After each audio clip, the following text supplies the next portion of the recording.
Genetics are a hot topic in the fitness industry. There's gonna be just those ridiculous genetic freaks in that extreme upper percentile, those 1 in a million physical specimens. Basically, no matter what they do, they look like that. They're phenomenal genetics. Later. So for me, I think the likely outcome is that this guy is we already know he's a genetic freak. No one needs to explain that any further. At certain points in my life, I've looked like this, and I've also looked like this.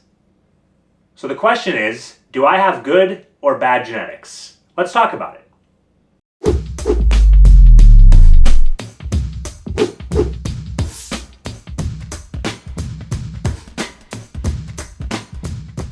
A couple years back, I was eating breakfast at work when two coworkers of mine came in. One of them said, "You're eating again?" And the other said, "I know, he eats so much. I wish I had his metabolism." I immediately burst out laughing. When they asked what I was laughing about, I showed them a picture of myself at 300 pounds. I had spent my whole life thinking that my genetics were cursed. After a couple of years of hard work and effort, I couldn't believe that other people wished they had my genetics. Someone else that I'd like to highlight in the area of working hard is one of my favorite basketball players, Damian Lillard. Being from Portland, Oregon, you can expect some stories about the Blazers coming up on the channel. If you don't know, Damian Lillard is a 6-time NBA All-Star and was recently named to the top 75 NBA players of all time list. Damian Lillard is listed at 6'2". I myself is 6'2", and I've stood next to Damian Lillard. Let's just say I think they were a little bit generous with his height estimate. The average NBA player is 6'6", so how has Damian Lillard been able to achieve such success at a shorter height? Growing up, Lillard was often one of the shortest basketball players on his team. He wasn't given much of a chance to play and was often left sitting on the bench. Lillard's parents have talked about a makeshift basketball hoop at his grandparents' house. It was actually a tree branch that was at the approximate height of a hoop that Lillard used to shoot on for hours. He would spend hours out in the driveway honing his craft. One day, the tree was cut down unexpectedly, and Lillard's parents said that he had a meltdown about it. They had to nail a milk crate to a telephone pole just so he could continue practicing. Some of Lillard's coaches have talked about how he would be the first one in and the last to leave the gym.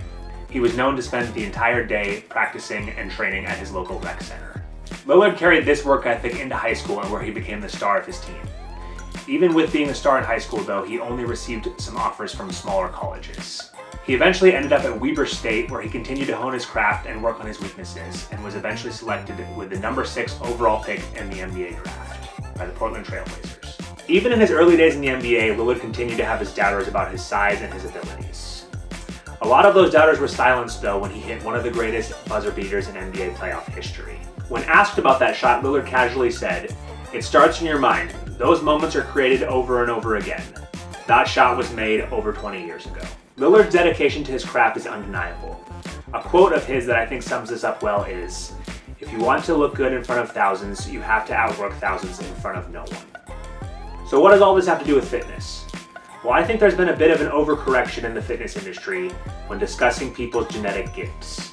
Because of things like fake natties, I feel like a lot of people in the fitness industry have overstated the emphasis of genetics on the top physiques. What I don't want is for people to be discouraged thinking they can only have a good physique if they have elite genetics. I'll be the first to admit that I used to blame my genetics on almost everything. I would point to other people and say, "That guy eats like me and he's not fat." Really, all it was just a way for me to not take responsibility for my own actions. I recently finished reading a book called Outliers by Malcolm Gladwell. This book is a deep dive into finding the connections between what makes different people successful. A reoccurring theme in the book is that it takes about 10,000 hours to master any skill. I've been lifting seriously for a little over 2.5 years, about 7 hours a week or so. By that math, I only have about 1,000 hours of lifting under my belt, meaning I'm only 10% of the way towards being a master of my craft. Keep in mind that lifting is my main hobby and the main thing I'm interested in. It would be a shame for me to give up now and blame my genetics because I haven't built muscle as fast as some other people that I've seen. The point I'm trying to make is that we're all going to progress at different speeds. We all know that the mastery of a skill takes thousands of hours. Another quote that I heard recently that I like is that you can't microwave success. Keep pushing towards a goal, even if it takes longer than you thought it was going to.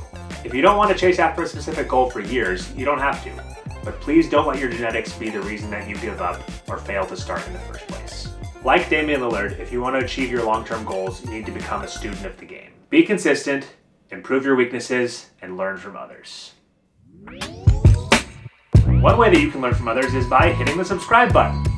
Guys, what are your thoughts on genetics? Let me know down below in the comments.